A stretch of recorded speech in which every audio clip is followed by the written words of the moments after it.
Should Exactly. Like, listen. That's right. That's right. It's not all practice. You gotta go out of town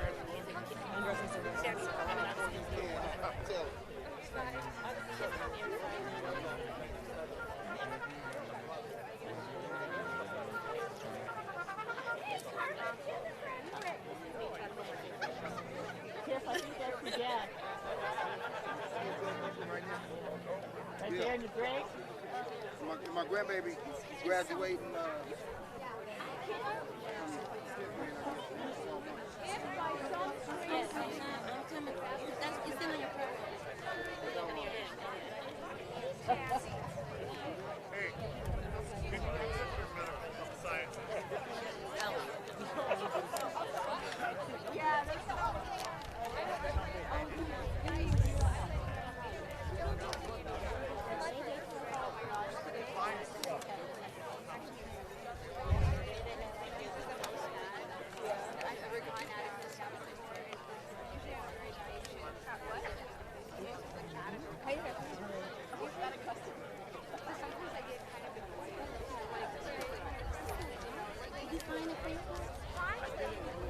Go down that way. Go down this way. Good, good. You. Hello, hello, hello. Mwah. Go down this way.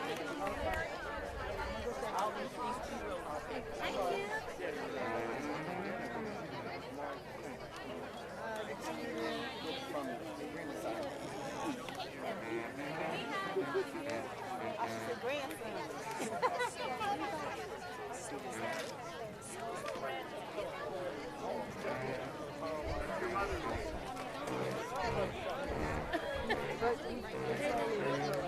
Yeah, yeah.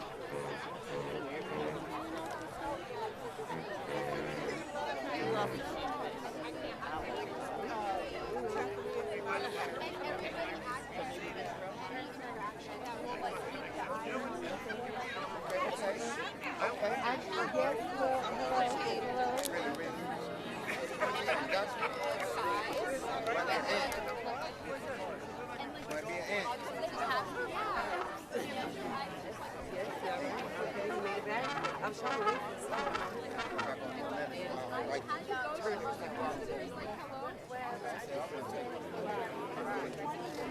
I gotta get a phone. Probably been in the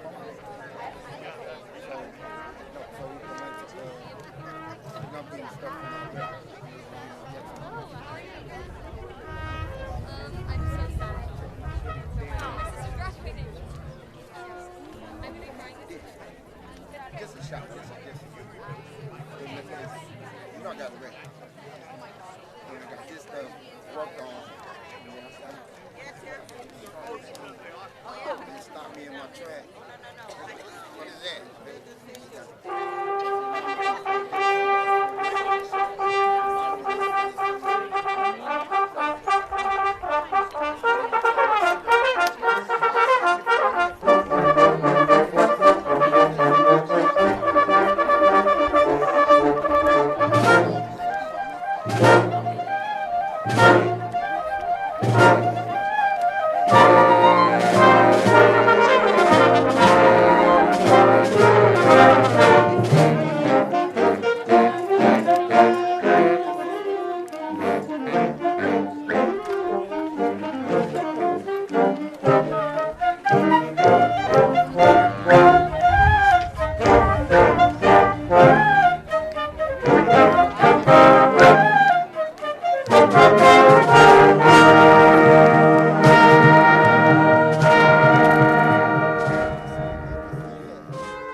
Good evening.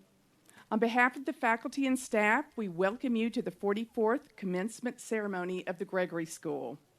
Parents, families, trustees, friends, and students, it is my honor to be with you today as we gather to celebrate the class of 2025. Students, you will hear many people today tell you that they are proud of you, and we all mean it.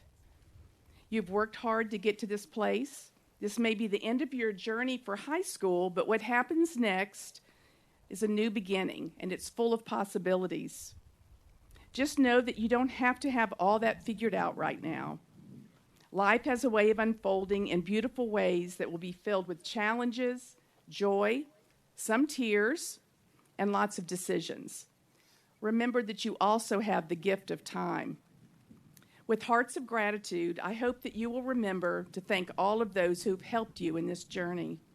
Before your head hits your pillow tonight or tomorrow morning, I hope that you will thank your parents for giving you this opportunity and loving you into your adult selves.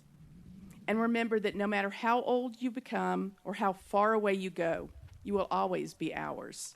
You are loved at the Gregory School.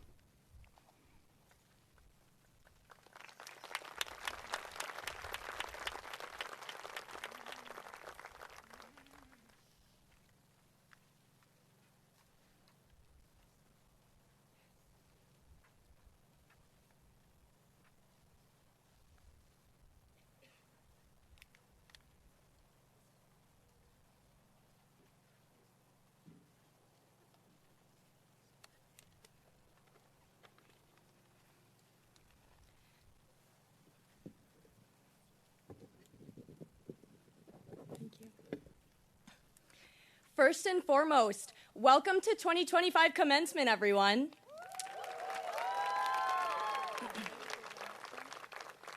For those of you who don't know me, my name is Shaya Nabi, and I've been here at the Gregory School since 6th grade. And so I'm going to start off. 6 years ago, when I first walked through the doors of the Gregory School, I became very familiar with a name or a label that would follow me throughout my time here: Gregory Kid. At first, I'll admit, I didn't wear it with much pride. It felt like a marker that made me stand out in ways I didn't want to.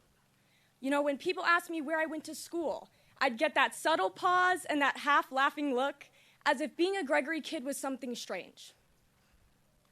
Standing here now, though, I realize how much that label has come to mean to me. The last time I addressed our community was at our 8th grade promotion ceremony. Back then, I spoke about beginnings, about the energy of starting high school. Today, I talk about endings, but more importantly, about what we carry forward. Because over these 6 years, I've come to realize what it actually means to be a Gregory Kid. It's not about attending private school, or how small our classes are, or even how many times we've seen each other in the halls. It's a mindset, a way of being. At TGS, we weren't just taught subjects. We were taught to think. And that distinction alone, to think critically, to sit with complexity, and to hold space for certainty and doubt, is what sets us apart. No matter where we go, what labels we hold or titles we have, we'll always have this identity with us. Gregory Kid, a phrase I once tried to shrug off and hide, now is one of the most meaningful parts of who I am because it represents the morals that my teachers have fostered in me. So yeah, I guess I am a Gregory Kid after all. Before I close, I just wanted to say thank you, Mama, Baba, and Uncle Jimmy. I know I didn't make it easy for you, but I can't thank you enough for making me stay. So buckle up, Joai, because you've got a long way to go. But if anyone's up for the ride, I know it's you. And to my fellow graduates, let's continue to carry this identity with us. Let's continue to think critically. Let's continue to be kind when it's hard to. Let's keep being Gregory Kids. Thank you.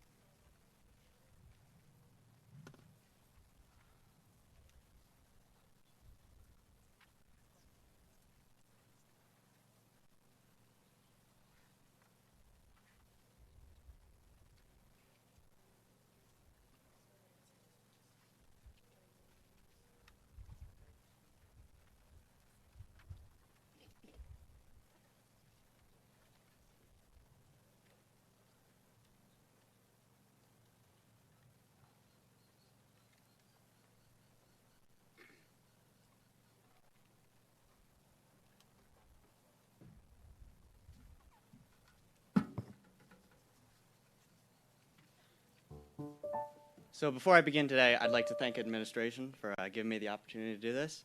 Today I'm going to be playing for you a piece I wrote a few months ago, under the guidance of the wonderful band teachers here.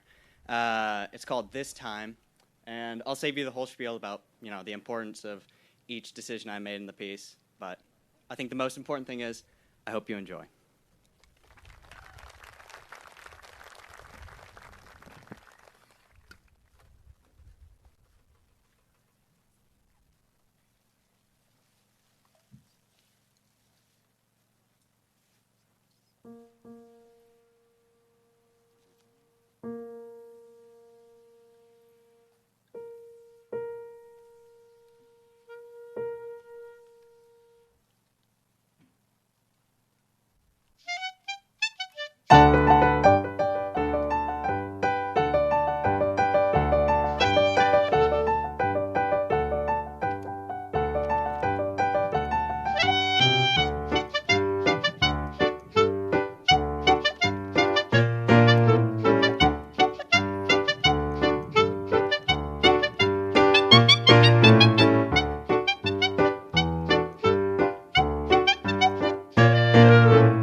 Gahima.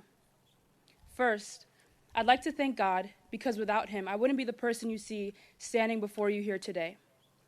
Second, I'd like to thank everyone for being here on behalf of the class of 2025. You believed in us and what we can do. Thank you simply isn't enough, but know your endless patience hasn't gone unnoticed. In all honesty, I'm shocked some of us made it. Lucas, you especially.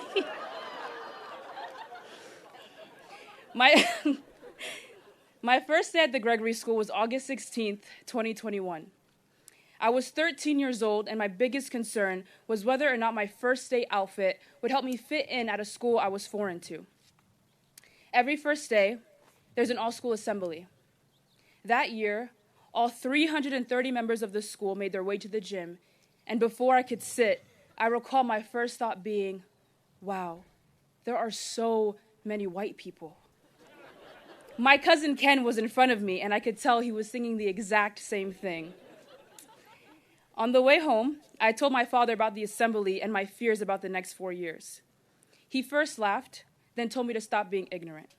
So I took his advice and saw past myself for once. After just a week, I felt like I'd found my place. I find that that's why this school is so special, that no matter who you are, you belong. Throughout my high school career, I've taken the time to observe those around me. Every athlete, poet, mathematician, leader, musician, and so many others. You each inspire me. Today, the simple action of turning a tassel is saying goodbye to the 4 years that have shaped our youth identities. I've found that in graduations, there is sometimes a quiet apprehension, yet within that apprehension, there is purpose. In our junior year, we were introduced to Mary Oliver's well-known poem, The Summer Day, where she asks, "What is it you plan to do with your one wild and precious life?" When we first heard this timeless question, most of us answered it literally. We plan to graduate from high school, get accepted into our dream colleges, and for me, finally get a boyfriend. Or for Dominic, a girlfriend. We were then reintroduced to this poem closer to our graduation in March, and I now see it differently. Tell me, what is it you plan to do with your one wild and precious life? My hope for you is that after high school, your one wild and precious life will become a lifelong pursuit of purpose, not just in grand achievements, but in the simplicity of everyday life. May you find it in the laughter of a mundane day, the friendships that ground you, the future professors that will frustrate you, and most importantly, the families that hold you. Find purpose in gratitude, that in every season of your life, there's a reason to be grateful. As a class, that question has reminded us to live our short lives with the intention to embrace the fact that life won't always be linear. When preparing my speech, I recalled a scripture that's been significant in my life when the weight of change was something I couldn't bear to hold. In the book of Job, chapter 22, verses 28 through 29, it states, "You will succeed in whatever you choose to do, and light will shine on the road ahead of you." Being a student at the Gregory School is no accident. It's an experience I can't explain well with words, but I'm deeply grateful for the memories we've made together. I'm honored to have known every one of you. I am proud of who you've become, and my love for you all runs deep. I hope life feels like it's just beginning after today. Thank you.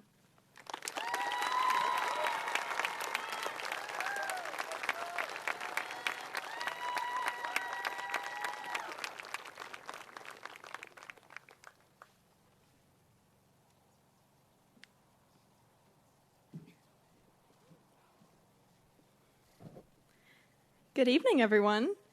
Teachers, mentors, families, friends, and of course, my fellow graduates. My name is Paige Blair. Tonight, we stand at a threshold, one foot in the familiar and the other suspended above the unknown. There's a special kind of energy in these moments, part celebration, part disbelief, and a quiet awareness that we will never again be in this exact position. The great American poet, Mary Oliver, once asked, "Tell me, what is it you plan to do with your one wild and precious life?"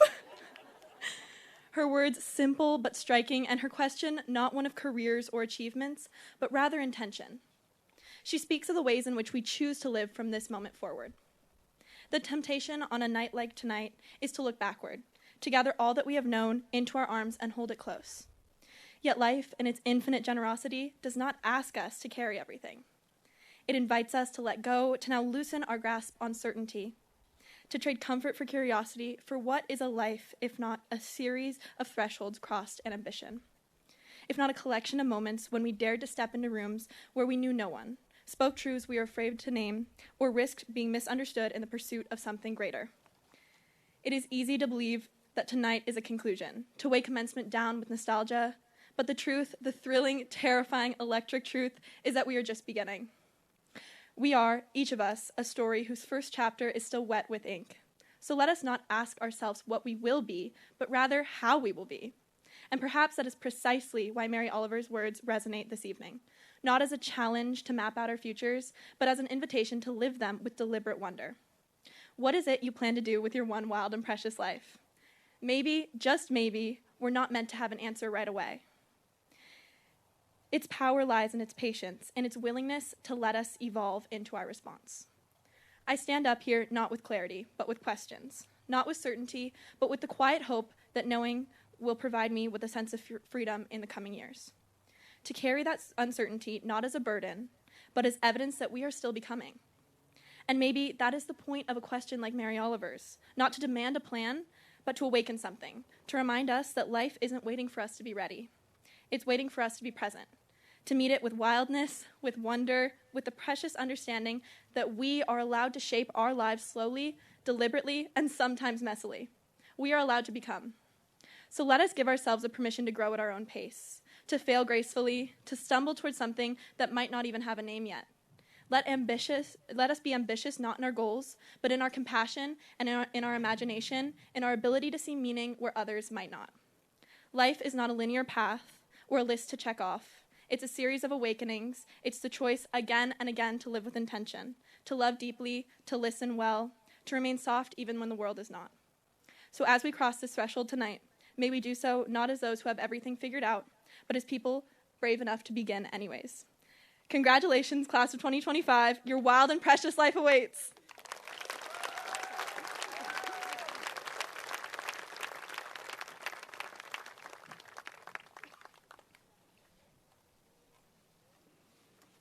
My name is Amy Seeger, and I have had the honor of being the interim head of school at the Gregory School this year.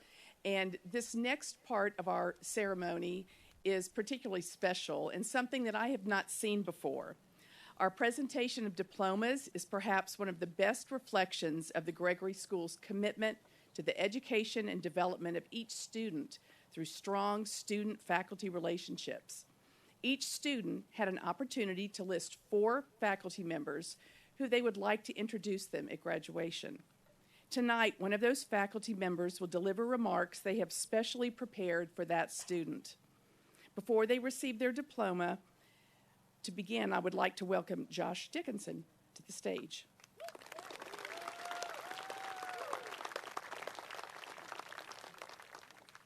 Good evening, everyone. I'm Josh Dickinson. I work in our athletics department here at Gregory School. And it is my honor tonight to introduce Justice Wiley Turner.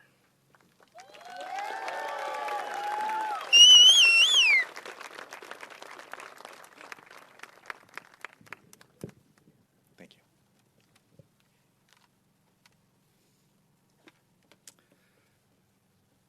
Justice, today we celebrate your remarkable journey to becoming a true champion on and off the court. As a state champion basketball player, you faced adversity when injury sidelined you during your final season. Yet you embodied the Turner family motto, Turner Strong, showing unwavering resilience, perseverance, and a deep bond with your teammates. Always remember that the strongest steel comes from the hottest fire. Your work ethic, both in the off-season and during the toughest moments, sets a standard of excellence. Justice, you're not only a fierce competitor and a winner, but also a top academic student. Your mind is remarkable, and high IQ translates to everything. This is the reason I know you'll be highly successful going forward. Justice, your strength, determination, and leadership have made your family, your school, and your community proud. Congratulations on your graduation. Your future is as bright as your spirit.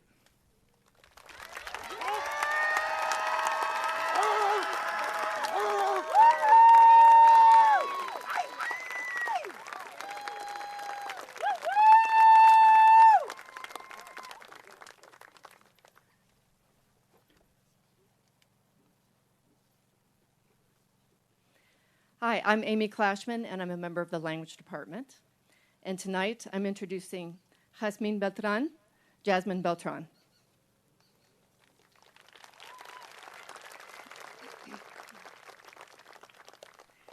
Jasmine came to us in her sophomore year, and we're so glad she did. I've taught her in French for 3 years and taken her on the French trip twice. She has my #1 quality in a student. She laughs at my jokes. But really, she has a remarkable intellectual curiosity, emotional sensibility, and openness to culture and languages, such as French, Spanish, Japanese, and German. She pays attention to things that others don't see. It's no wonder she won first prize in the Jump Street Tour's National Photo Competition and also submitted one of the most memorable short films in the 2023 TGS Film Festival. Jasmine, my friend, you have a beautiful future ahead. Bon courage, viel Glück, ganbate kudasai, and buena suerte in your adventures at the University of Arizona and in the world.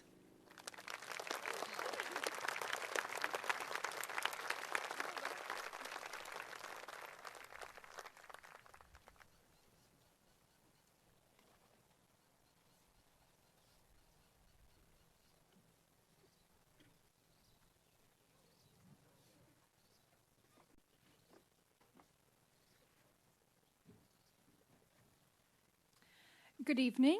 My name is Anna Kane. I'm a member of the English faculty, and this is Danny Lynn Hopkins.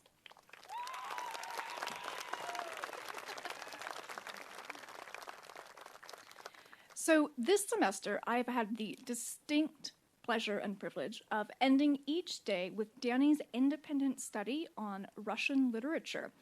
We've been working through perhaps my single favorite novel ever, Dostoevsky's The Brothers Karamazov, an inexhaustible trove of riches. At its core, the novel is about 3 very different brothers. The eldest is Mitya, the soldier. Danny somewhat resembles Mitya in having firm friendships and a sense of fun and revelry. But Danny really resembles the middle brother, Ivan, the intellectual. Danny resembles the brainy Ivan in asking life's really big questions, in finding in deep thought and literature the very sustenance and food of life. And finally, there is the youngest brother, Alyosha, the dreamer. Like Alyosha, Danny has a love for the messy business of being in any family. Danny and Alyosha also bring the precious gift of compassion to their family, their friends, and everyone they meet. In the novel, the brothers' great adventure is becoming the best version of themselves. So, Danny, use the adventure of these next 4 years to become the best version of yourself.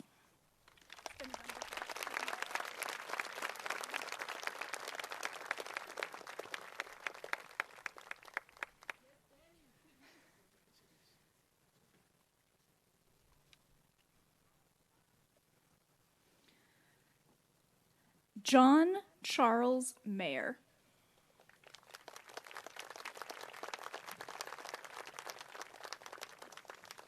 Actually, I don't know a John. This is Jack. Jack is recognizable around campus, even if you don't know him, for his unique method of locomotion, which involves traveling at great speed while balancing a laptop like a waiter holding a tray, headphones in, streaming. And yet I have never seen him run into or drop anything. I've also never seen Jack stressed. He floats through life like a rubber duck on the surface of a bath, bobbing with the waves, but never capsizing. This duck analogy is particularly apt because, as you may or may not know, Jack is the proud collector of over 550 rubber ducks. I end every English class with an open genre, open media, creative response project, and Jack more than once, cast his rubber ducks as every major book character and reenacted the literature in this unimaginable stop-motion duck extravaganza. This has happened more than once. So throughout this last semester, Jack would periodically assure me, "Oh, don't worry, Miss Kane, I have exactly the duck for that." So let me say, you have not fully lived until you have seen Dante's Inferno reenacted with rubber ducks. So it is my pleasure to present to Jack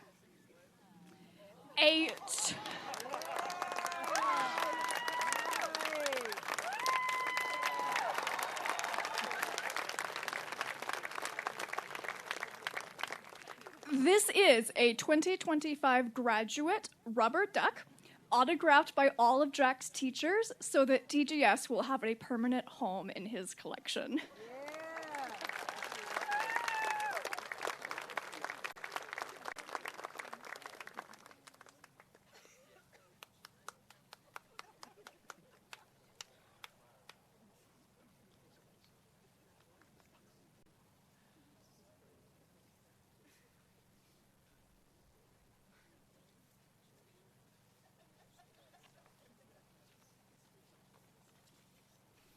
Hello, everyone. My name is Gabriel Reyes, and I teach math here at the Gregory School. Thanks. Yay, math. Yeah. It is my privilege today to introduce to you Max Becker.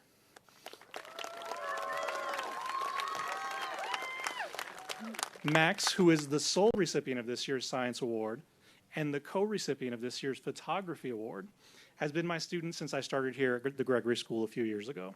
He has been one of the most welcoming and accommodating students I have had. He is always helpful and approaches everything with both enthusiasm and responsibility. However, my favorite thing about Max is his why not approach. Hey, Max, do you want to run the board game club? Why not? Max, how about a juggling exploration? Why not? What about getting in on the tutoring club? Why not? With Max, you don't have to give a reason why he should do the right thing. He just does the right thing. He does this with a smile and a sense of responsibility. I have no doubt that Max will continue to embrace all the right things, and he will continue to succeed. Congratulations, Max. Thank you. It's so inspiring. I know. I do my best.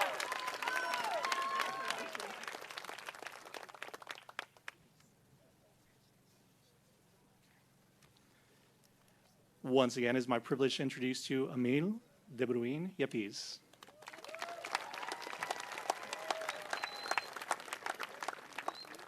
Emile has been my student for the last 3 years in each one of my math classes. Emile has been one of my most responsible students. He's always checking to make sure he's on top of things. He comes in before school. He'll come in after school. He'll ask about what he needs to do to make sure he is on top of everything. When I think of Emile, I am consistently impressed with his determination. He has always been a student who's gone above and beyond, but I was so impressed this year when he worked through calculus while managing a concussion. Calculus is challenging for most people, but even when Emile was not at his best, he did his best. This is a strong indicator of his character, and why I know that in whatever he chooses to do going forward, he will give his best and get the most out of every opportunity. Congratulations, Emile. Thank you. You're welcome. Congratulations. Thank you.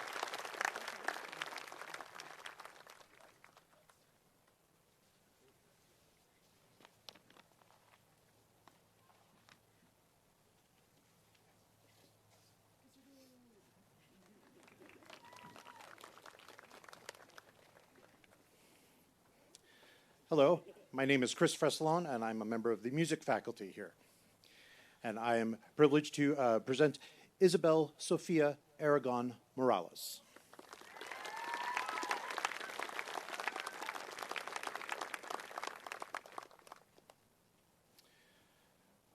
When she's not riding her horse, working out complex physics puzzles, or dreaming about rural Alaska, Isabel, known to many as Sitka, there's the Alaska connection, could be found in my room playing the piano, practicing Debussy, Rachmaninoff, sometimes video game music.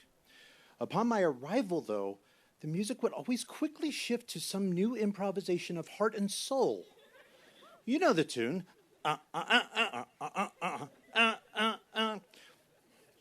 She did this knowing full well the song torments me to no end. In piano class, she became the unofficial class mom. She encouraged students to practice and chided them when they weren't prepared. Sitka dedicated hundreds of hours preparing and playing in the orchestra for the school's last 2 musical productions, tackling parts written for professional musicians. She'll be studying physics and hopefully some music at the University of Arizona Honors College. Sitka, I'm privileged to have had you as a student. Good luck.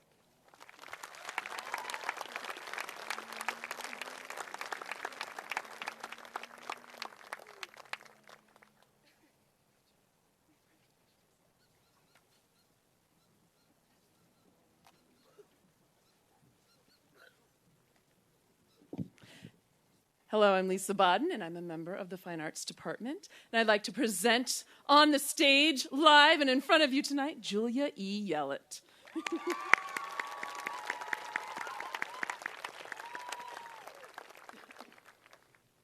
Julia Yellett, co-recipient of the Performing Arts Award, is a melody of charm and consideration. When clarity is needed, she takes pause, focuses on the goal, and makes the best decision. Working with her through advisory, a world premiere play, a Sherlock Holmes mystery, a Shakespearean comedy, and a couple of musical theater shows has been such a joy. In the song, Chiquitita, ABBA reminds us, the heartaches come and they go, and the scars they're leaving. You'll be dancing once again, and the pain will end. You will have no time for grieving. How my life has been enhanced for knowing Julia, and I will attempt just a little Swedish in her honor.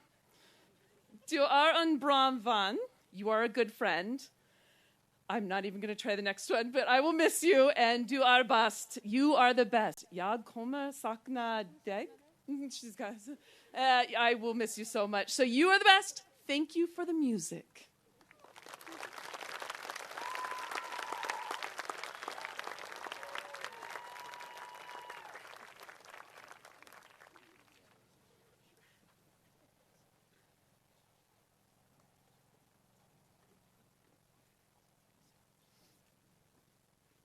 I'm Elizabeth Young, a member of the English department, and I have the honor of introducing Nolly Cohen, the co-recipient of the Visual Arts Award.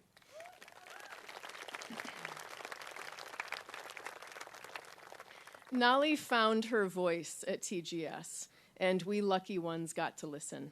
You have methodically transformed yourself from a timid and silent student to a brave and vocal leader. Rather than avoid your fear of public speaking, you came up with a plan to overcome it.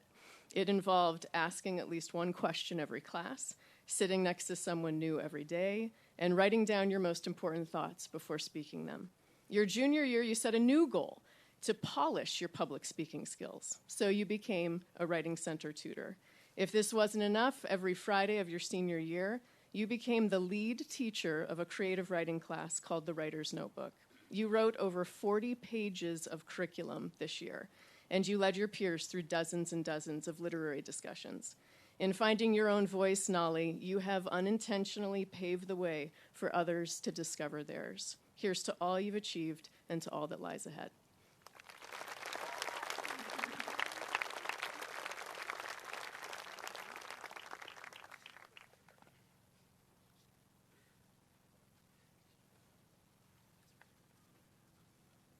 And I have the privilege of introducing Henry Wright, the co-recipient of the Performing Arts Award.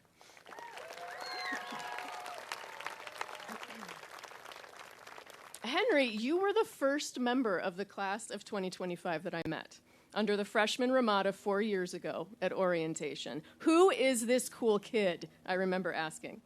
From day one, you have known exactly who you are. And despite your remarkable transformations on stage, as Donna, the mother of us all, as Orlando, as Bruce, Mrs. Watson, Mrs. Gloop, from day one, your identity has held firm and constant. On and off stage, you are a gifted storyteller. You manage to see and to read the story that exists in just about anything. a person's tone of voice, an actor's posture, a costume's design. By seeing the story, you've managed to cultivate for yourself a healthy hopefulness that feels more genuine than optimism alone. You are a practitioner of empathy and gratitude. I am so lucky to have known you all these years. Here's to all you've achieved and to all that lies ahead.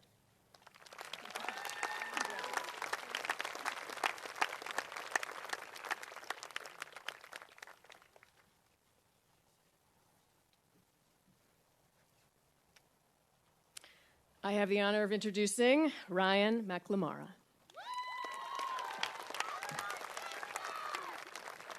The English Department Award co-recipient, the Gregorian Chant Managing Editor, the National Scholastic Silver Key Award winner, the Writing Center Tutor Extraordinaire. Ryan, if I've gotten to know anything about you these past 4 years, it's that you are a writer.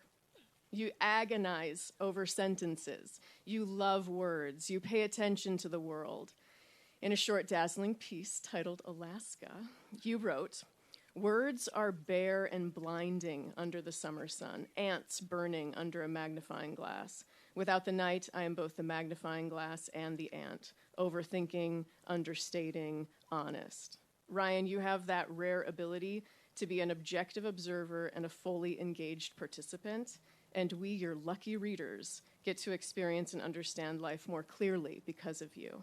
Here's to all that you've achieved and all that lies ahead.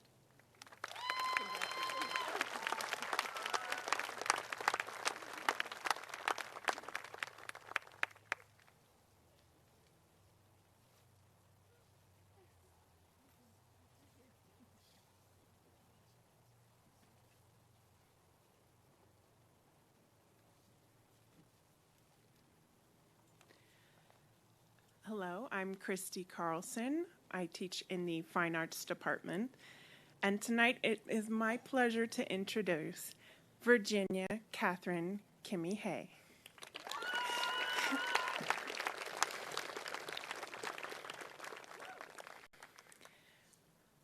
Openness. It's a swiftly disappearing quality in a world divided. Technology and media doing their part to narrow viewpoints to their algorithmic extremes. By contrast, the openness Gigi embodies is entirely refreshing. The wide expanse of a park in the midst of an aggressively congested cityscape.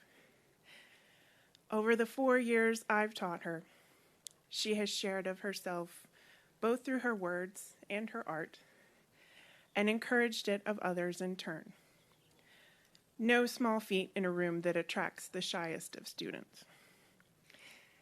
Like air itself, her presence fills any space she enters, breathing life into conversations, both new and long forgotten. There's something different about speaking with her, whether she's detailing her interest in mortuary science, regaling you with the catastrophe of a recently rescheduled Morrissey concert, or narrating her near-fatal interaction with a squirrel. You always feel lighter for having done so. Many here will miss her buoyant vitality, though none as much as I.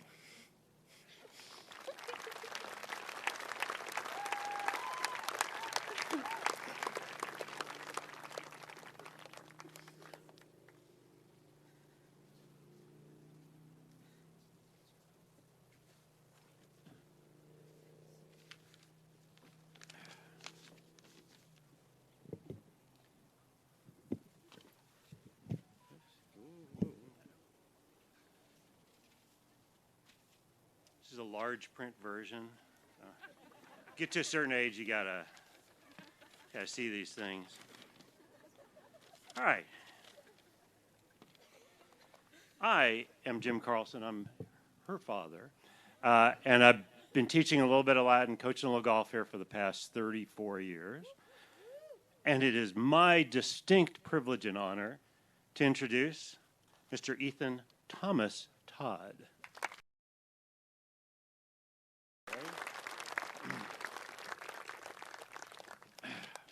You ready for this? Let's do it. All right. I hate golf carts. Golf is a sport in which, in my opinion, one should walk, not rush around in a noisy cart. Fortunately, I've had the opportunity to walk many fairways and a few hazards with Ethan Todd. Ethan is a man of few words, but if you walk with him enough, you can't help but admire his steadfast constitution. He doesn't get too up or too down, but stays on a remarkably even keel, suffering calamity and celebrating triumph with equanimity. As the sports writer Haywood Broun observed, sports do not build character, they reveal it. I've watched Ethan put his head down, work hard for 4 years, and record some of his best scores during his senior years. In golfing terms, he's a grinder, which may be the greatest compliment any golfer can give. Ethan is now headed to the University of Arizona with the goal of studying law, and if past indeed is prologue, prosecutors will be in for a tough time.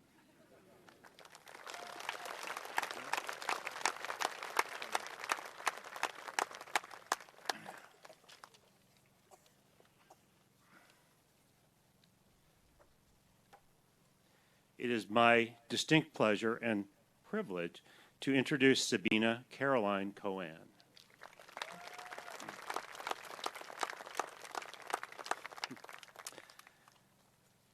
It seems weird to call you Sabina. All right. Sabina Cohen is the co-recipient of the Visual Arts Award. Honestly, I could use my entire 150-word allotment listing her awards, but that would only tell you a small part of who she is. She's a talented writer, as witnessed by her Golden Pen Award, a gifted artist and muralist, as a gifted artist and her mural project, as her mural project and citywide high school art invitational award would indicate. I can talk, it's okay. She's a gifted all-around scholar and national merit finalist. But what sets her apart in a time of resume patters and grade grubbers is her absolute, unadulterated love of learning. Bina is always the last person to leave class, always has a million questions, and is genuinely interested in learning absolutely everything about everything. This is going to seem strange, but okay. Roy Campanella, the great Dodger catcher, said of baseball, you've got to be a man to play this game, but you need a lot of little boy in you too. That's how I feel about life. You need to be an adult, but you can't lose the inner child. Bina, you're going to make a great adult. But never lose that childlike wonder. Always be amazing and amazed.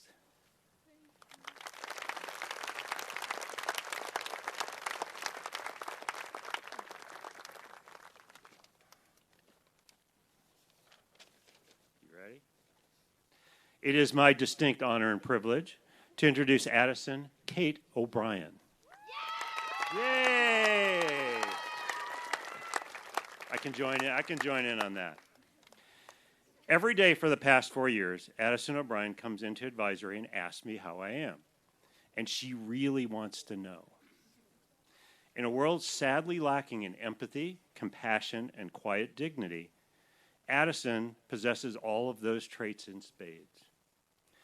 Ms. Pat was impressed at how well Addison worked with her 6th grade students and how they took to her because she genuinely cared about what they thought. General William McChrystal defines empathy as the cognitive process of understanding another's perspective, a trait critical in leadership. I have seen this play out in group projects and advisory hikes, and when she's able to build consensus without pushing her own agenda. And, what is dearer to my heart, she's a puzzler.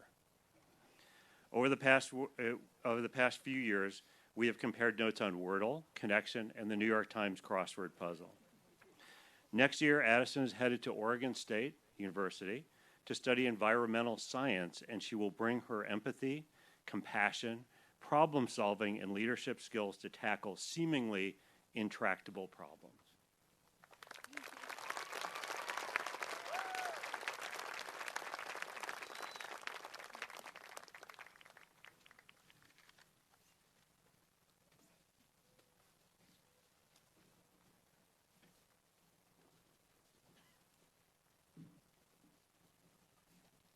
Good evening, I'm Dan Young and I teach economics and entrepreneurship.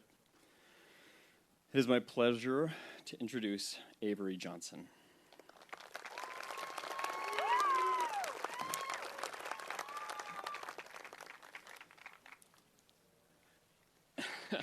For the past 4 years, Avery has made it abundantly clear that she is not a dabbler.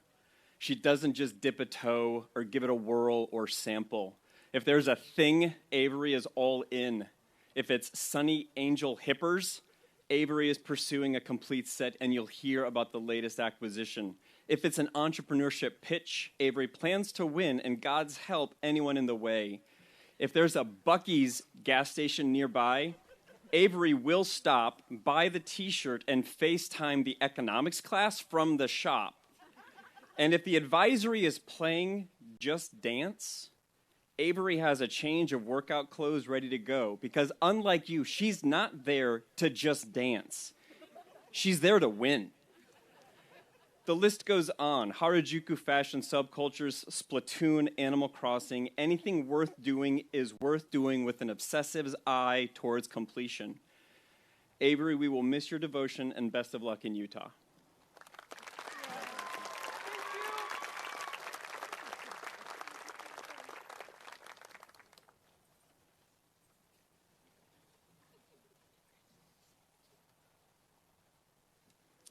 And it's my pleasure to introduce Paige Blair.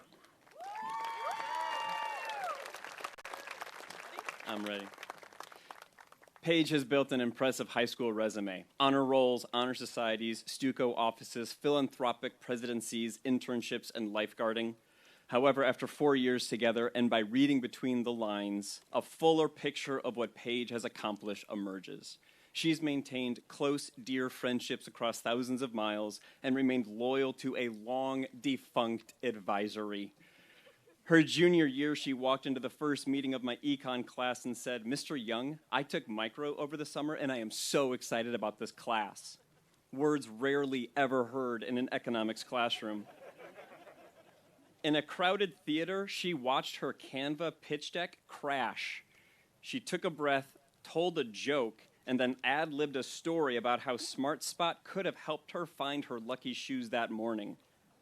Most importantly, on a blazing hot homecoming evening, she came this close to selling Mrs. Young a slip-and-slide volleyball court. Paige, your accomplishments are impressive, but these between-the-line stories will be your legacy. Best of luck next year.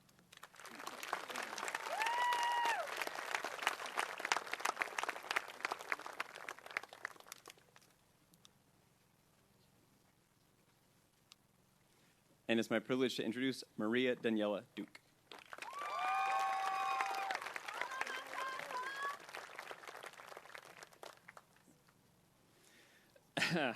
For the past couple of years, I've known Maria Duke, the student. Strident, opinionated, vocal. Maria has a self-assurance that translates into bold pronouncements that invite you to try and disagree. But that's a trap. Don't fall for it. It wasn't until this basketball season that I saw the other side of Maria. This is the one that wholeheartedly believes in others. There's something a little terrifying about this others-oriented Maria. Not because it's mean-spirited, it's not. But because it's loud, relentless, and delivered with the full-throated intensity of a Brazilian soccer stadium. You don't just hear her cheering. You feel it vibrating in your chest. She insists, of course, that she's being entirely supportive, that every word in Portuguese is uplifting and affirmative. And I choose to not translate her Portuguese. If we were all so lucky as to have an ultra like Maria in our corner, we could each move mountains. Maria, you will be missed. Best of luck next year.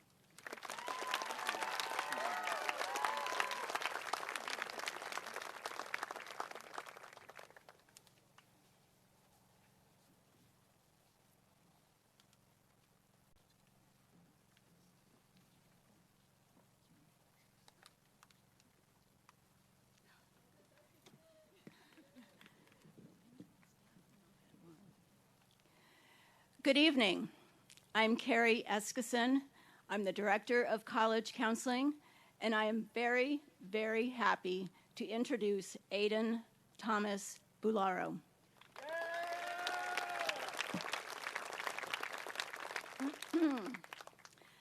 I first saw Aiden 2 years ago, a daily fixture sitting in the science courtyard doing his homework in a kind of contemplative way. Whatever the conditions, shorts or parka weather, Aiden seemed intent on being outside. It was only when I saw him standing on a picnic table with camera in hand, straining to see something in the southern sky, that I learned that Aiden was photographing airplanes from afar. Aiden was the first senior this year to commit to a university. He took a leap of faith that he would love flying and excel as a pilot. Aiden has mastered the technical aspects of flying and has found that his character is well suited. He has excellent critical thinking, calm decision-making, spatial awareness, and communication skills. North Dakota's sub-zero temperatures and wintry conditions are no match for Aiden's sense of wonder about flight and his feeling of flying as home. Good luck, Aiden.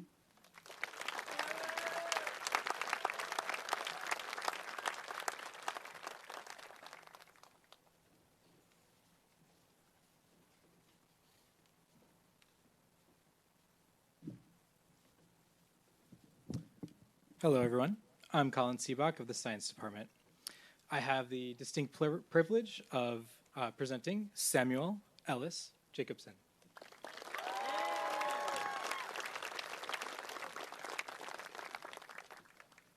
I had the pleasure of teaching Sam in marine biology this year. Now, I don't know how much, Sam, you remember about plankton, but I do know that you are a big NBA fan, which led to some great conversations. We mostly agreed that the Knicks have a decent shot this year and that the Bulls most definitely did not, and that's tracking. Sam, you're thoughtful, curious, and you have a calm, steady presence, and that simply made our classroom better. You're heading to the University of Arizona next year to study psychology with hopes of becoming a psychiatrist, and I have no doubt that you'll be great. You already listen more than you talk, which puts you ahead of most of us. I'm excited to see where the future takes you, Sam. Congrats and bear down. You got this.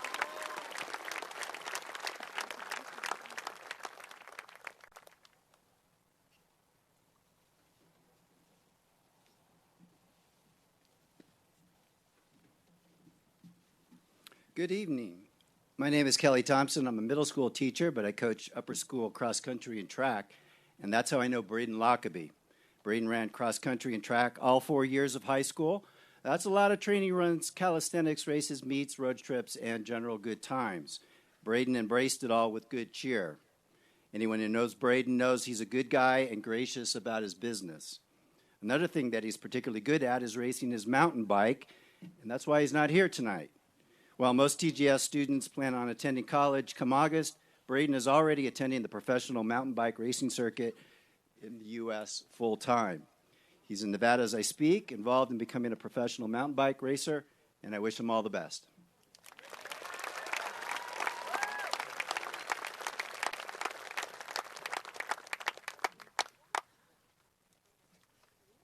Good evening. My name is Christy Blue, and I'm the band and orchestra director here at the Gregory School, and it is my honor to present Jack Michael Borens.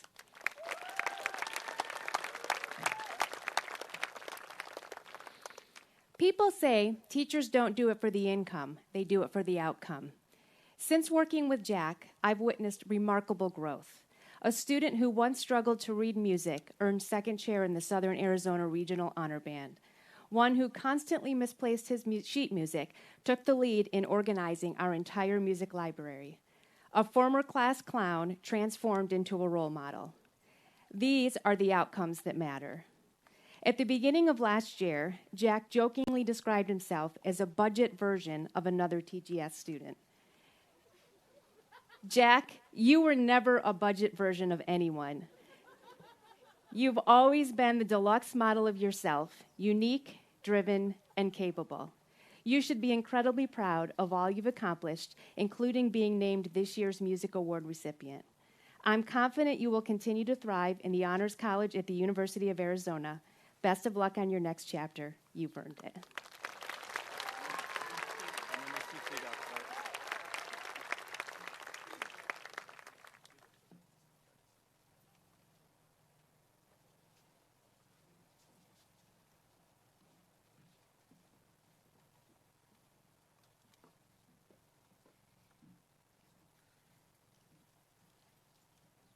Good evening. I am Senora Boudreau, member of the Language Department.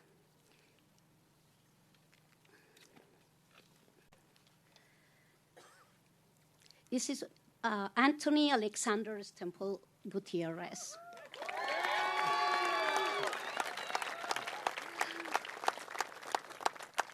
It is a true honor for me to introduce a student who holds a very special place in my heart. I told you I want to cry. I have known Anthony since middle school when he was in my advanced Spanish class, a young, bright, and curious student who always brought his full self to class even when life made it difficult to do so. Over the years, I have had the privilege of watching him grow, not just academically, but personally, with strength, resilience, and grace. Life has not always been easy for him. He pushed forward. He kept showing up, working, dreaming, and striving. What stands out the most about Anthony, co-recipient of the Photography Award, is his quiet determination and his kindness. He never used his struggles as an excuse. Instead, he used themselves as fuel, as a reason to rise, to become stronger, and to keep moving towards a better future. Anthony, I'm so proud of you. You have come so far, and I have no doubt that you will continue to go even farther. Good luck at the university, y si se puede.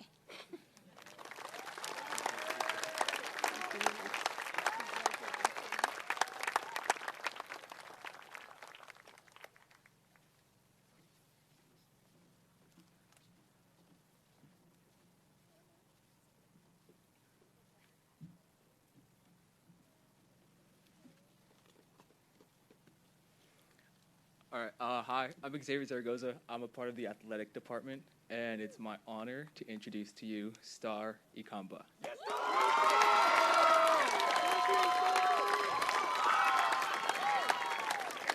Do it again later. All right. Star, you were awarded the Photography Award and the Motu Proprio Award. Essentially, you worked hard for all of your accomplishments, and you're nice with the camera. But that's not what this is all about. This is about the human being that you are. You're kind, always giving back, and just know how to have fun. After traveling back from Disney, you came back to school the next day and helped fifth grade during their interim trip. Yeah. At any game, you were always hyping up your teammates. And anytime I was around you, it always ended up in laughter. Now, saying bye is tough, and I'm sorry for doing this, but this is the only way I can say bye. If you went to a volleyball game this year, or you were around him last year, you might know what this is. All right? If you want to join in, I'll do a little count. All right? 1, 2, 3. See ya! Honestly, congrats and good luck next year. I'm proud of you.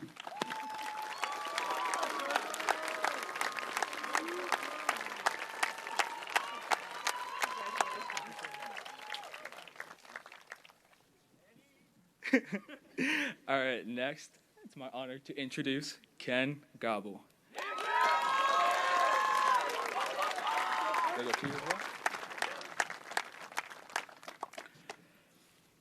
All right, Ken, I never had you in a class, But we instantly connected because of soccer. You played for TGS all 4 years, and you scored the 2 goals that helped us secure the win at homecoming this year. So, props. Your first few years, we could joke about anything and talk about any simple things in life.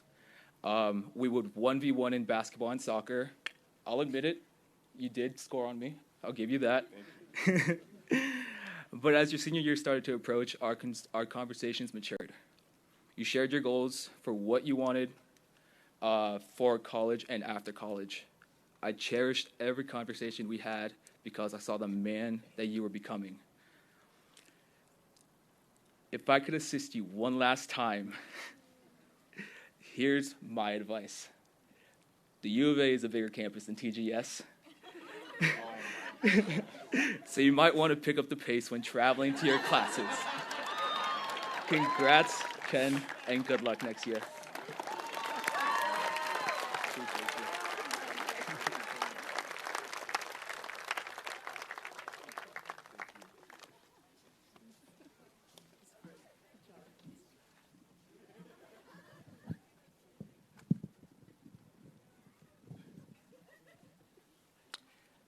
I'm Tim Milner, English faculty. For the next 3 students, I will be Tom Teagarden of the math department. He really wanted to be here, really wanted to be here, but he can't. So for the next 3, I'm going to be Tom for a little bit. Shaya Evangelise Anabi.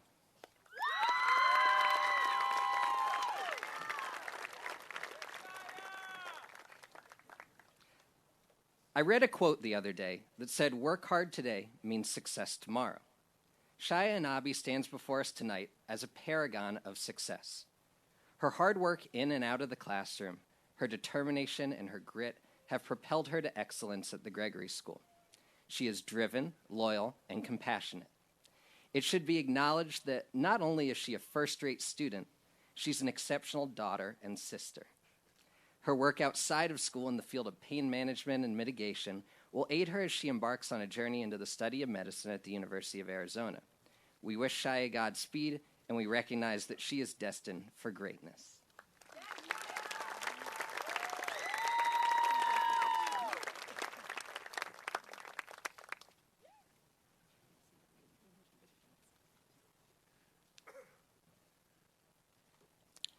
Wilhelm Maximilian Huber.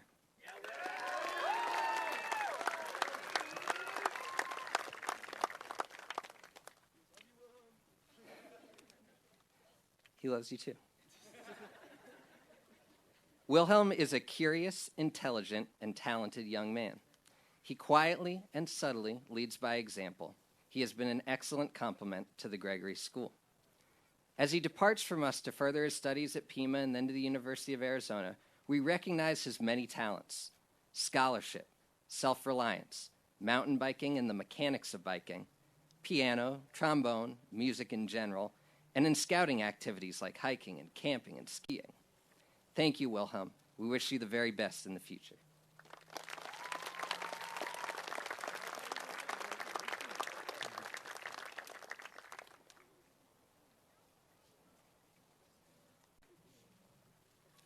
Kiera Noel Harrison.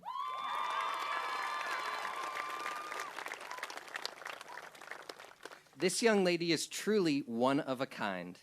Kiera, a co-recipient of the Performing Arts Award, is a brilliant academic who has illustrated her scholastic prowess in every course she has taken.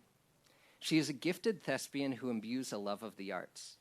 From personal experience, I can attest to her fabulous blueberry pie baking skills. I never got to taste that. I'm curious to talk to Tom about that one. However, I believe her greatest attribute is her empathy. Without any fanfare or recognition, the work she has done with senior citizens in hospice should leave the rest of us humbled.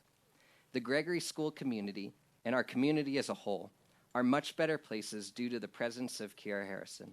And she will be missed, but never forgotten. Good luck next year at the Honors College at the University of Arizona.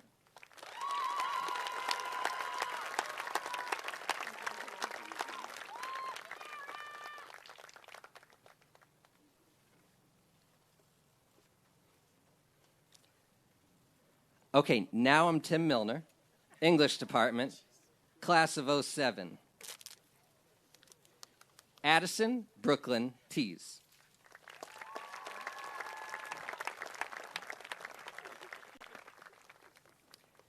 The first semester I taught Addison, the first writing assignment I gave, the requirement was 2 pages. She turned in nearly 10, and a pattern began. However many pages of writing I assign, I was sure to expect at least 5 pages beyond the requirement. Ideas pour forth from Addie. If she's excited about something, you can be sure she'll fully excavate the work for every little bit worth expanding on in great detail. But my favorite thing about her writing is the way it reflects her character. She makes connections that are only possible because of how she can combine an eye for detail with her emotional intelligence. She picks out nuances of character and human connection.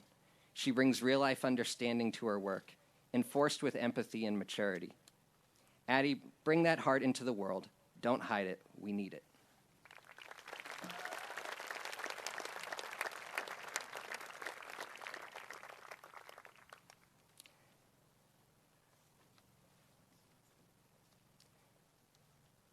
Manuela Isabel Straub Martinez.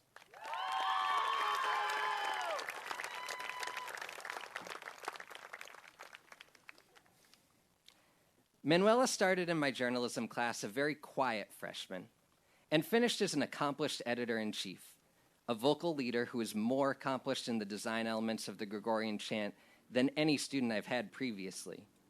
She cares more about the final product than maybe anyone ever. Manuela is the co-recipient of the 6 C's Award in part because of that quality. She truly cares about everything she does. No aspect of her resume was done just for the resume. If you could see the level of detail in her notes for a simple class reading assignment, you would understand you're dealing with someone who extracts everything out of their learning and then puts it all back into the world. Manuela, you have seen the fruits of believing in your own growth on a small scale. I believe in you completely, whatever you try to accomplish, and I will always support your journey.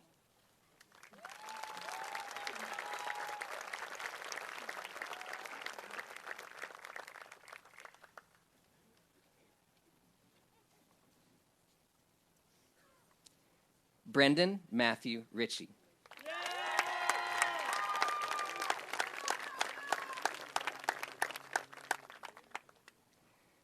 Due to the proximity of the soccer field to Davis-Monthan, aircrafts will often fly overhead during our practices.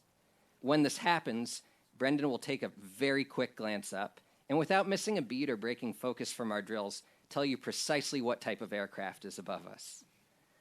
I love that Brendan wants to be someone who can both fly and fix those planes that fly above us, because this is the Brendan I know, wanting to understand concepts from every angle and master every aspect he can. Winner of the Mathematics Award, he will take these skills to his dream school, Duke University. I am beyond confident that Brendan will achieve his goals because any skill that he doesn't think is a strength, he works on it until it is. He's brave, he's a leader, and he doesn't settle for anything less than his dreams. Brendan, thank you for inspiring us all to reach for the sky.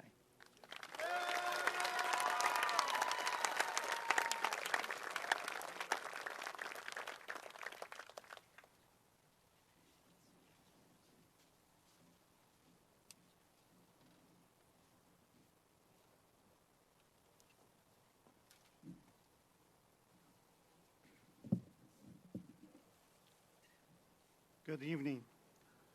I'm Jing Ma, Chinese language and culture teacher. I'm teaching Chinese from level 1 to AP class. And this is my 20 years of teaching Chinese. I'm honored to introduce tonight the Foreign Language Award goes to someone whose name truly fits joy, Han Jiaye.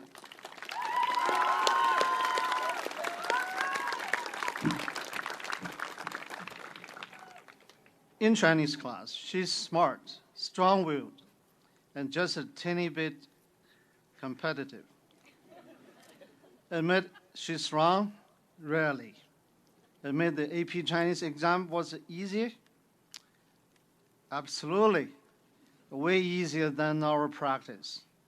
As she said, with a grin and zero remorse.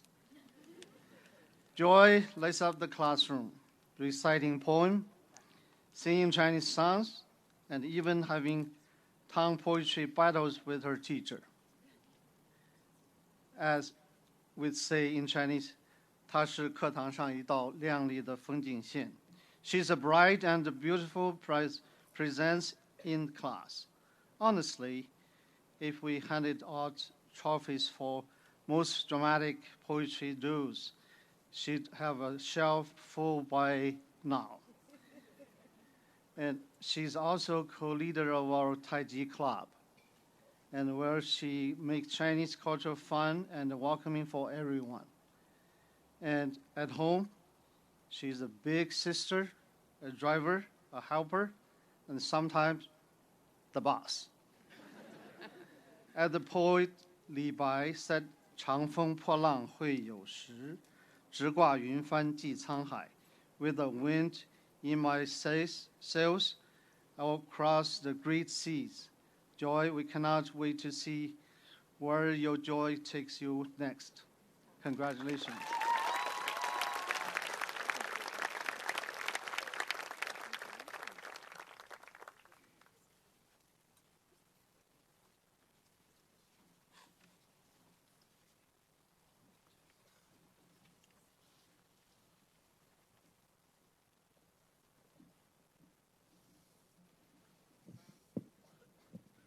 Good evening. My name is Jana Mayuri. I'm from the English department. For a moment, I will read for Senora Lydia Noriega, who couldn't be here tonight, and it is my honor to introduce Josef Zundel Schnitzer.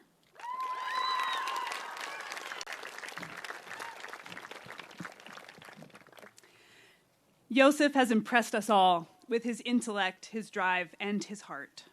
As a language student, he excelled in Spanish through his own initiative, making him a member of the Hispanic Honor Society. Beyond his academic achievements, he worked alongside Arizona representatives and civil rights attorneys during his senior internship, earning a superior grade for his work with people in southern Arizona.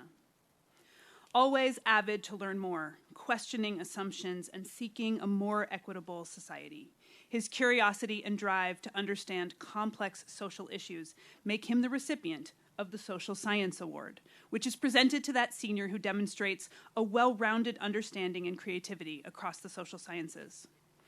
The late Jose Pepe Mujica said, "Our strength lies in our diversity and our ability to embrace different perspectives. Success should be measured by the positive impact we have in the lives of others." In my book, Joseph, you already are a successful person, and Johns Hopkins University is lucky to have you this coming fall.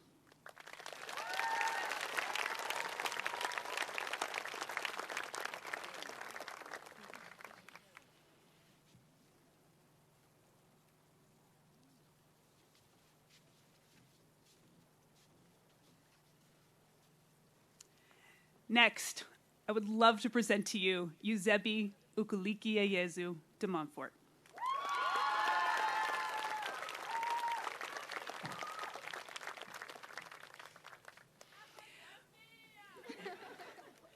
When you learn that Eusebi de Montfort is the Writing Center's most popular tutor, you probably won't be surprised.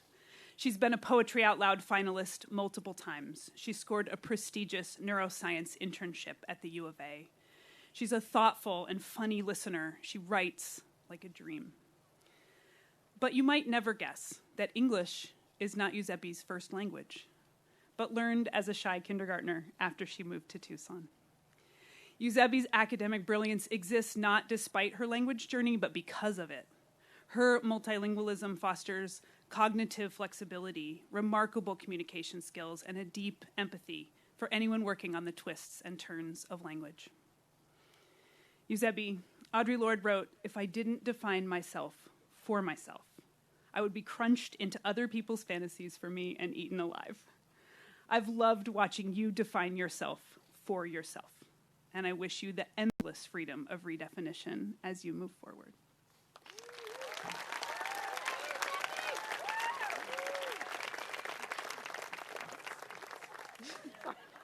Not yet.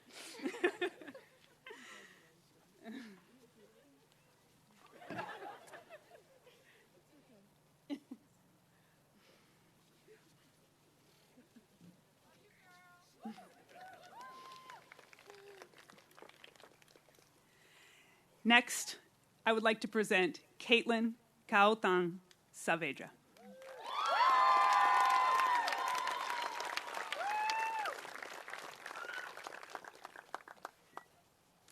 So they say you can tell everything you need to know about a person by, well, actually, I don't know by what. Their friends, their shoes, how they hang the toilet paper. I don't really know. But you can tell everything you need to know about a writer by the way they revise. One of our co-winners of the English Award. She works on her writing the way Bernini sculpted Louis XIV. She starts with a block of marble, and she just chips away everything that isn't royal. Caitlin loves and owns the process of writing. She has brought that love to the Writing Center, the Gregorian Chant, the Lit Mag. She's brought me to tears more than once with the deft way that she paints what she's experienced. Annie Dillard wrote, "You were made and set here to give voice to this, your own astonishment." Go forth and be both astonished and astonishing at Reed College this fall.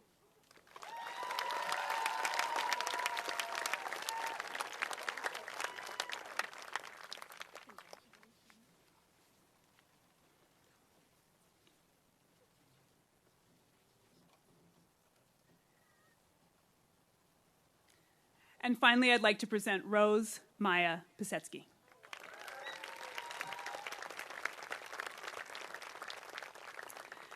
Rose, our winner for Outstanding Athlete, co-winner for Outstanding Athlete Award, had a singular goal freshman year, to resurrect a TGS girls basketball team. She campaigned to anyone who would listen, encouraged friends who had never picked up a basketball to just try it out. She promised people who did not think it would be fun that it would be fun. And then she put in the work to make it happen. Rose approaches both sports and school with so much beautiful energy and willingness. Mia Hamm said that female athletes play for that little girl who fell in love with the game and never looked back. Rose, you honor that little girl by working with the middle school team, bringing the sport to the littlest girls at the JCC and to campers during the summers. Rose, you met your singular goal freshman year and many other goals along the way, and our community is stronger for it. Please carry that leadership with you on your next steps.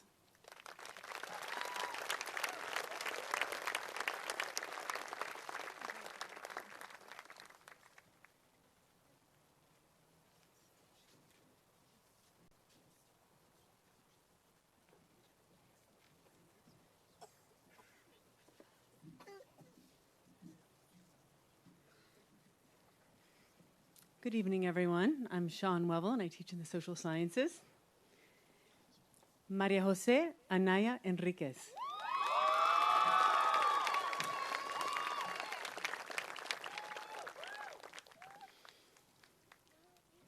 Perhaps my favorite quote of Maria Jose's is when she spoke to me of how terrifying it was to be in front of a class, but that her work with the fifth graders was like exposure therapy that somewhat helped cure her of the fear. Certainly, as her psychology teacher, I appreciated the reference, but I also found it tellingly self-aware. I've been lucky enough to teach Maria Jose several times, starting when she was in 8th grade, so I feel I've literally watched her grow up. Maria Jose, you've always been a formidable student. Your deep dives into neuroscience were impressive, which is why you are one of this year's recipients of the Motu Proprio Award for Academic Excellence. But this year in particular, I've seen you more openly show your distinct facets, your humor, and the ways in which you are a playful and genuine friend. I will miss your sincerity and warmth and your joyful, unfettered dancing during our dances.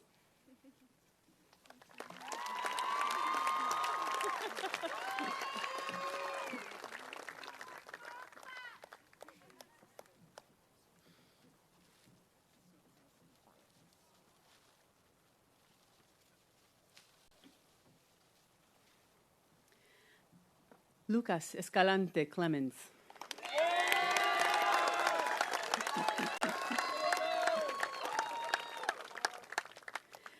I've advised and taught Lucas for 4 years, and he was, in the beginning, a reluctant student. "I want to go home," was the mantra I heard more or less daily during his freshman year, and really, with a grain of humor, ever since. That said, Lucas has demonstrated more growth as a student and as a person than nearly anyone I have taught. Lucas, you've worked exceedingly hard, and given how you spent so much time in my room, I've witnessed you laboring through math, English, even psychology. You're the only student I know who spent 11 hours on one test. That was math. But you are also deeply thoughtful, and we've had many talks about life, people, and the future. I will miss your presence in these conversations. Lucas, you can finally go home via the University of Denver, where I envision you charming your peers and the faculty and growing more fully into who you are.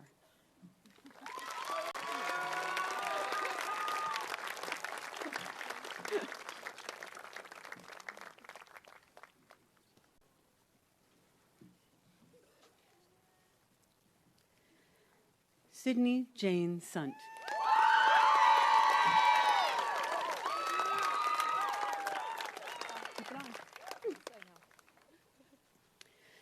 Freshman year World Civilizations. Sydney was enthusiastic enough about history, but most notably, she was a new devotee of origami, and I was the recipient of her creations. She spent the year crafting origami swans from her lunchtime gum wrappers and placing them around the entire perimeter of my classroom. Starting that year, she essentially campaigned to be in my advisory, and here we are. In a sense, this anecdote encapsulates Sydney, generous, quirky, and relentless in the pursuit of her goals. Sydney, you are compassionate, hardworking, and giving of your time to others. With good reason, you are this year's recipient of the Ingersoll Award for Leadership. It is hard for me to see you leave. Whether you're discussing classes or stucco, or we're battling leaking coolers for an event, you always bring a certain light, sincerity, and humor that simply makes the day better. I will miss your smiles, stories, and way of seeing the world.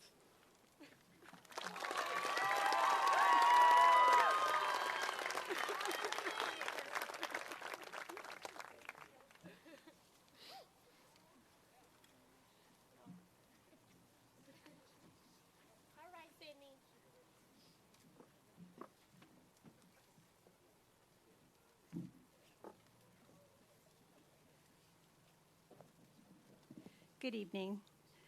I'm Nina Hernandez, and I teach 5th grade English and Social Studies. And I am thrilled to introduce the one, the only Charlie Hazen.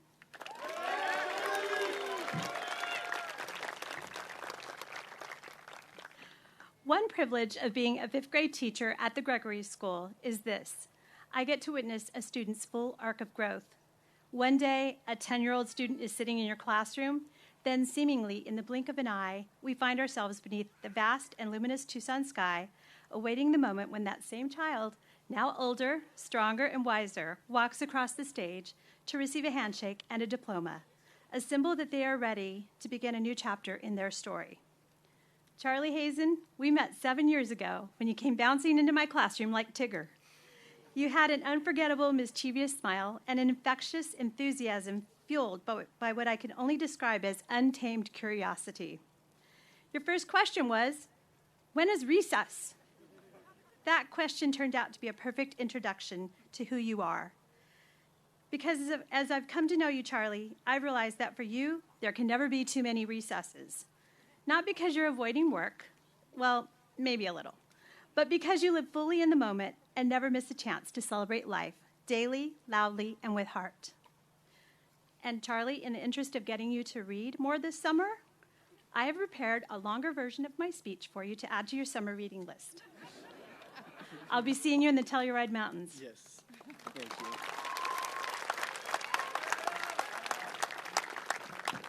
All right, I wanted to come up here after Ms. Hernandez spoke for me because, Braden, I know you're watching in Las Vegas right now, and dude, I love you, man. I know you're going to do great at that race. I know you're going to make everyone proud in life.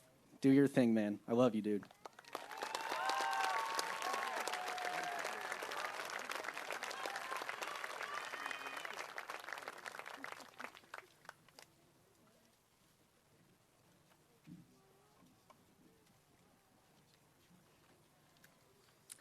Good evening. I'm Angela Earnhardt. I'm the athletic director here, and I am honored to present Dominic Michael Murphy.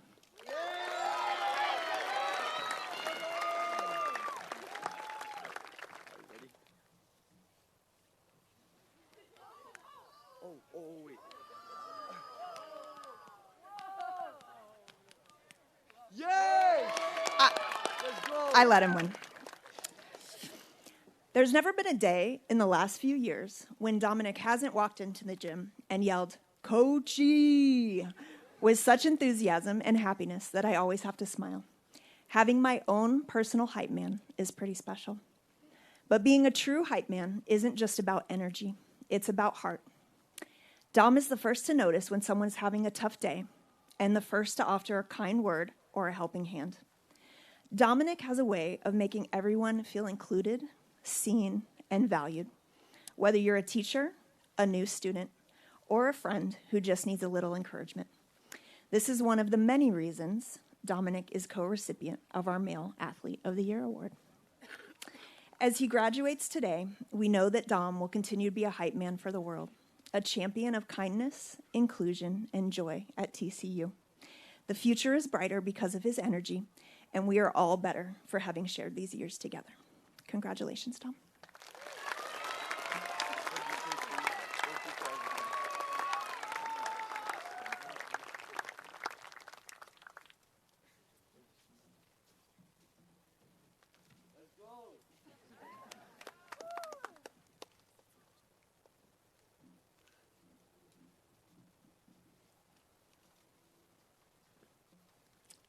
There we are. Hi, my name is Mark Swenson. I'm the tennis coach here for the last 20 years. It is my privilege to represent Dahlia Ellie Cohen.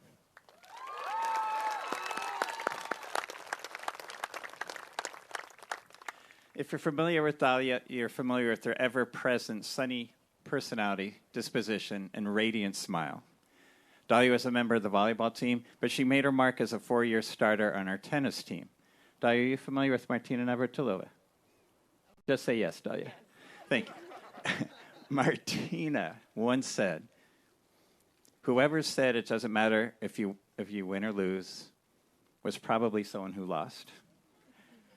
I think Dahlia exercised these words because she won twice as many matches as she lost and helped guiding our tennis team to 3 straight section titles and state tournament appearances. Dahlia is the face of our girls' tennis team. Schools would reach out to play us because our coaches say, we have to play you. Our girls love your girls. They say you've got the nicest girls. Avery, Ellie, Dahlia. The proof is in the pudding. We had a really nice team. Oh, Dahlia and Ellie also talked me into, was that a TikTok we did? Yeah. That's a career first. Not even my own kids would talk me into something like that. This part of your journey is over, Dahlia, with a bright future in front of you. You're kind of in the middle of the ride. So I'm going to quote your friends from Jimmy Eat World and about being in the middle of the ride. Let me find this because I don't remember this quote. All right. So Dahlia, live right now. Yeah, just be yourself. Doesn't matter if it's good enough for someone else. It just takes some time, little girl. You're in the middle of the ride. Everything will be just fine. Everything will be all right. All right.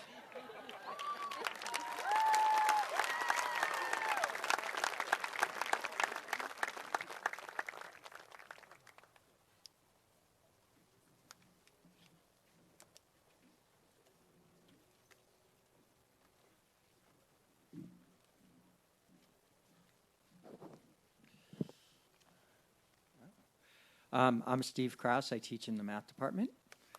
I'll be first introducing Milka Nessa Gahima.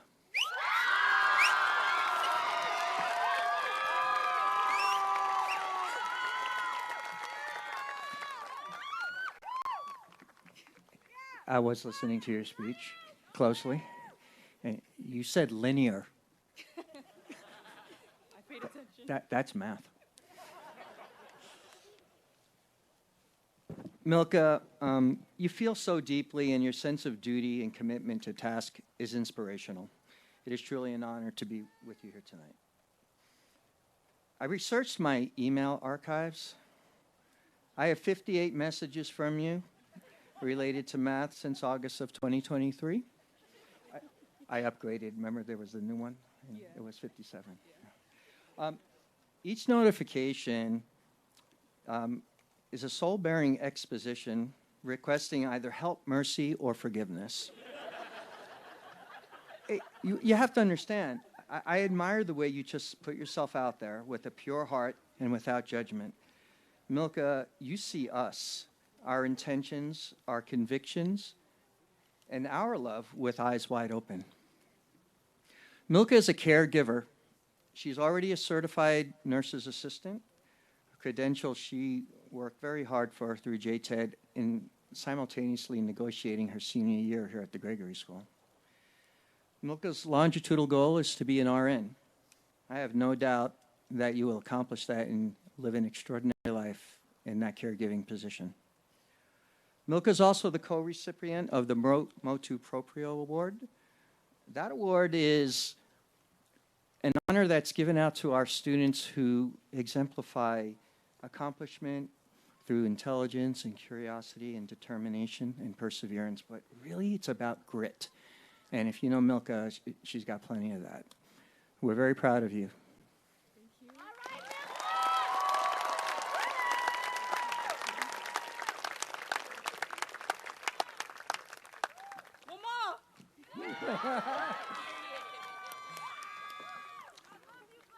Next, I'll be introducing Donovan Whaley.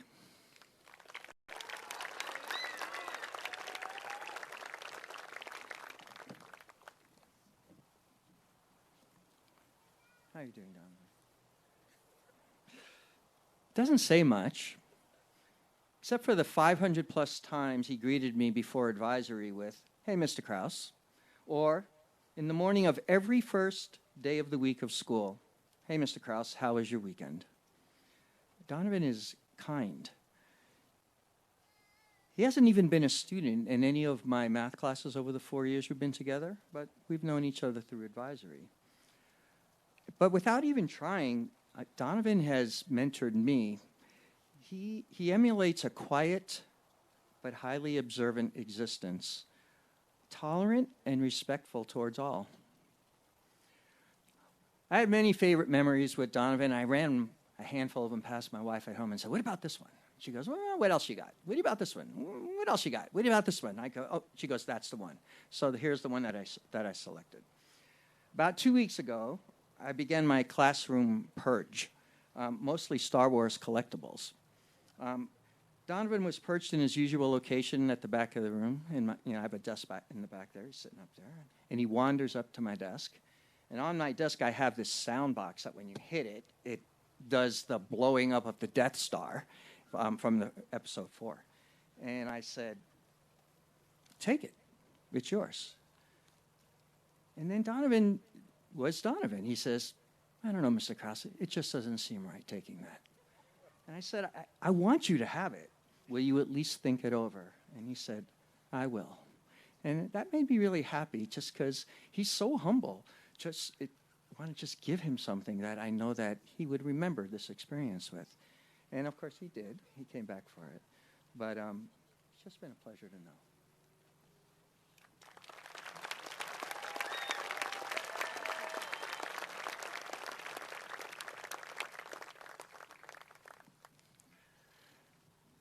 I'll be introducing now Jackson Cash Marr.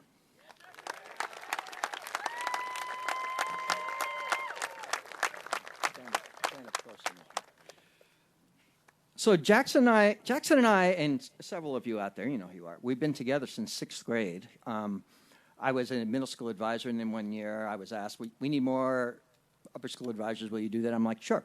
And so with that particular year, there was a group of guys who had started with me in 6th grade and then made the jump over in upper school. So I've been with Jackson for, 7 years, right?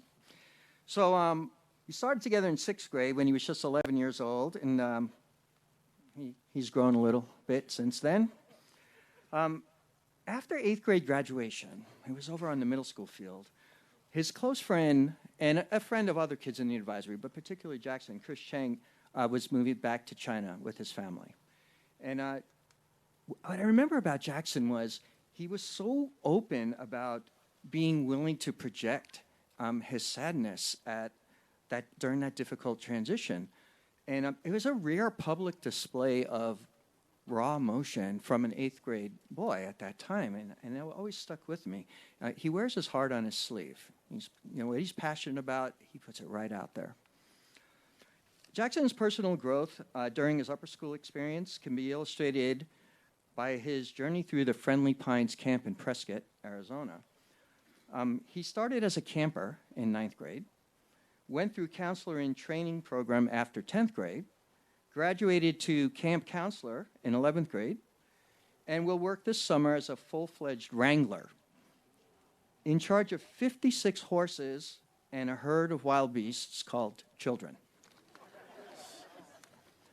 Jackson has a passion for working with animals, has completed a certification through JTED to position himself for admittance to veterinary school in the near future. Jackson's also a co-recipient of the Outstanding Male Athlete Award, acknowledging his superb talent in multiple sports, wrestling, cross country, and track. Best of everything.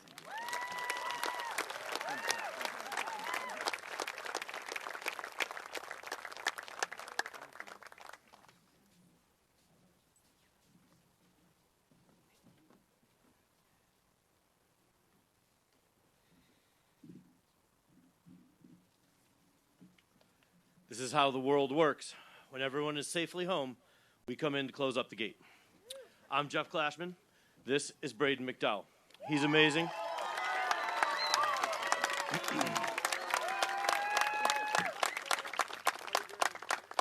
He's going to the University of Arizona, and he will be great there too. People will clap. He is also so accomplished here that he is a winner of the Gregory School 6Cs Award. Nice work, my friend. Nice work. Braden is the first to stay with the farm class all his years up to this moment. I know you are sitting there, Manuela, but Braden did start before you. This shows how Braden makes himself available to help the world. In farm, we call it a Braden job. I assign the early morning people the goose food and the scratch, water buckets. You move up to work in the goat house, and then there is the job that is the Braden job. It might be heavier or stronger, but it is the job that takes thinking. And I don't want it prototyped. I want it done correctly the first time. That is how Braden does. I close my career here with Braden and my favorite Iliad quote. My father sent me off to Troy with these instructions: to always be the best and excel everyone else. Excel everyone, Braden. Thank you. That's great. Love you. We got 10 more seconds. We're okay.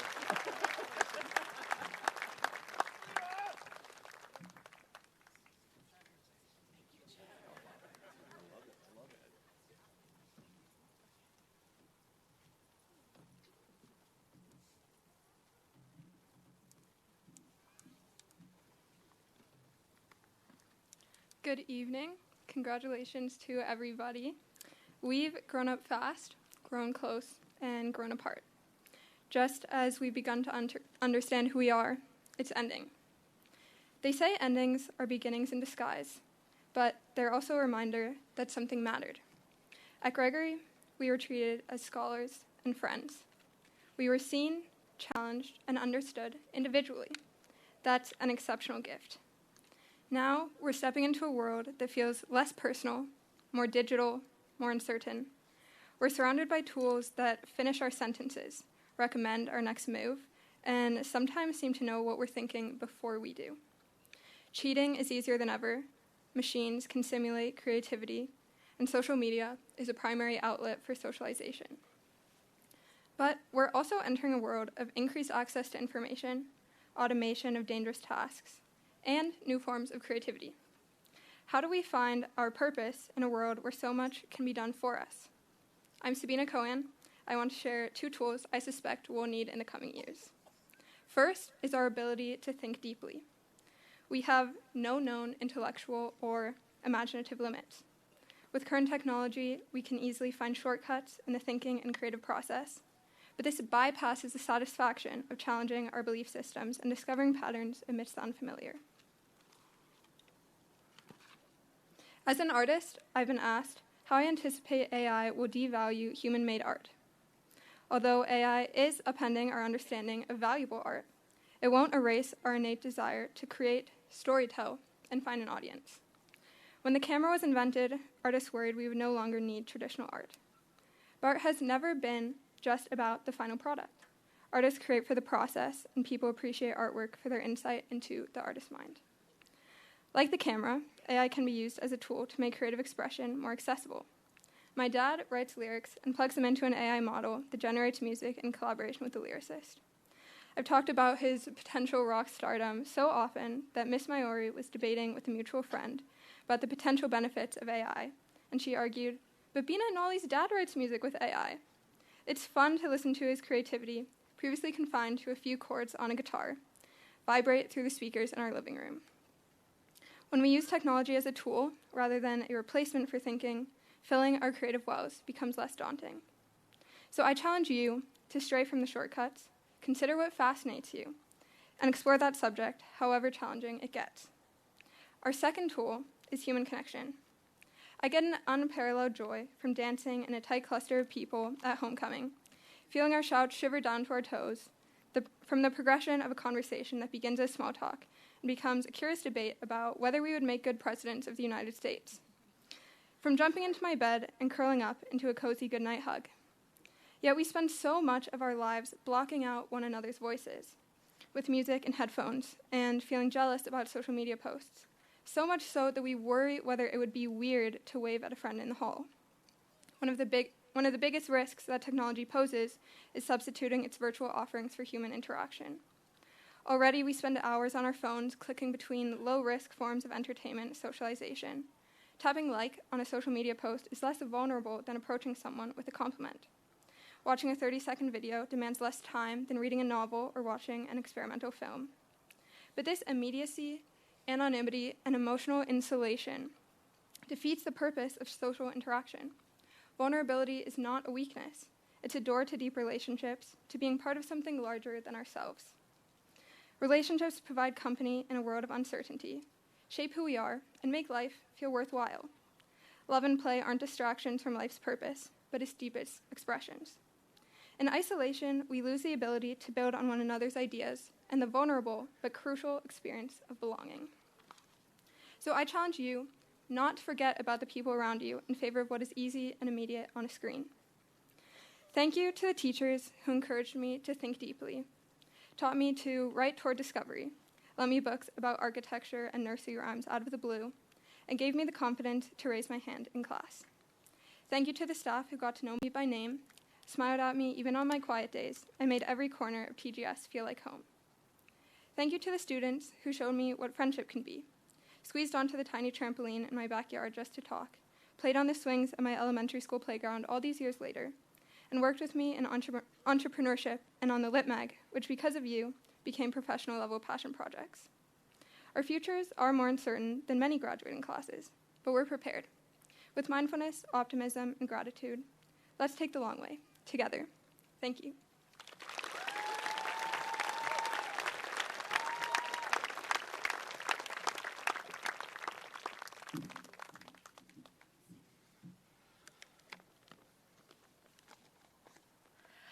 Good evening, everyone. My name is Sydney Sunt, and I am this year's Student Council President.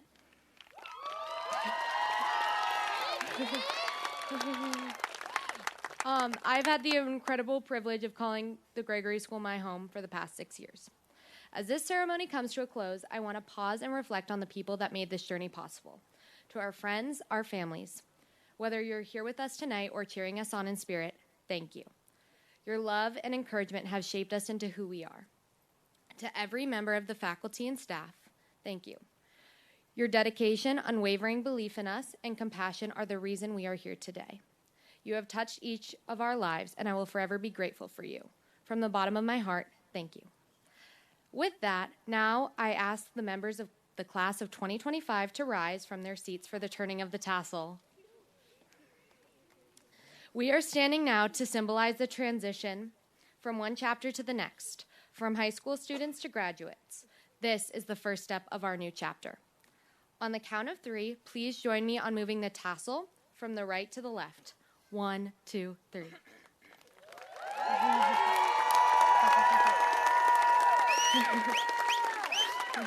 Congratulations, class of 2025. We did it. I'm so proud of you all. Thank you.